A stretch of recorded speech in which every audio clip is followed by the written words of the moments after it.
La force d'un pays, c'est comme pour une équipe de football, c'est la compétence, l'engagement et la volonté de progresser de ses habitants vers un but commun. L'avenir d'un pays repose sur sa jeunesse. Or, le décrochage scolaire et universitaire, qui se monte à environ 150 000 jeunes, soit environ 20% d'une classe d'âge, est inacceptable. C'est la raison d'être de la Fondation Alpha Omega. Au-delà des raisons objectives, j'étais moi-même très motivé à créer la Fondation Alpha Omega sur ces questions de réussite éducative, car je suis moi-même un produit de l'école de la République. Toute ma carrière s'est déroulée dans l'univers du private equity. Et bien évidemment, en 40 ans de métier, j'ai pu constater à quel point ce modèle était puissant pour créer de la valeur et de la croissance. Et c'est donc tout naturellement que lorsque j'ai créé la Fondation Alpha Omega, j'ai voulu appliquer les méthodes du private equity que l'on a rebaptisé Venture Philanthropy au monde associatif. Et donc, notre métier au niveau de la Fondation, c'est d'accompagner des associations qui œuvrent pour la réussite scolaire et l'insertion professionnelle des jeunes issus de milieux modestes. Le principal enseignement de ces 15 années, c'est que la venture philanthropie, ça marche. Et qu'est-ce qui marche vraiment? C'est l'apport en mécénat de compétences que nous faisons aux associations, dans les aidant dans leur réflexion stratégique, dans leur organisation, dans leur efficacité opérationnelle, dans leur transformation digitale.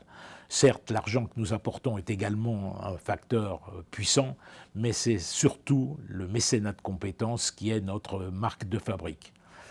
Et cette transposition du métier de private equity au monde caritatif, sous le label de la venture philanthropy, est quelque chose d'extrêmement difficile, car personne n'a éclairé la route avant nous. C'est nous qui devons chaque jour innover, concevoir de nouvelles façons de travailler, et nous sommes un laboratoire en perpétuelle innovation. Le principal défi qui est devant nous est en réalité d'éradiquer le décrochage scolaire.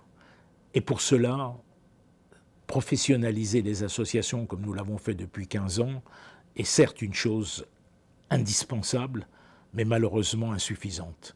Et c'est la raison pour laquelle nous avons dû changer notre approche et prendre une approche top-down en essayant de comprendre où se produisait le décrochage scolaire, quels étaient les moments charnières où ceci se produisait, quelles en étaient les principales causes, et donc de faire en sorte que non seulement nos associations travaillent de façon collective à la réussite, à l'atteinte de cet objectif.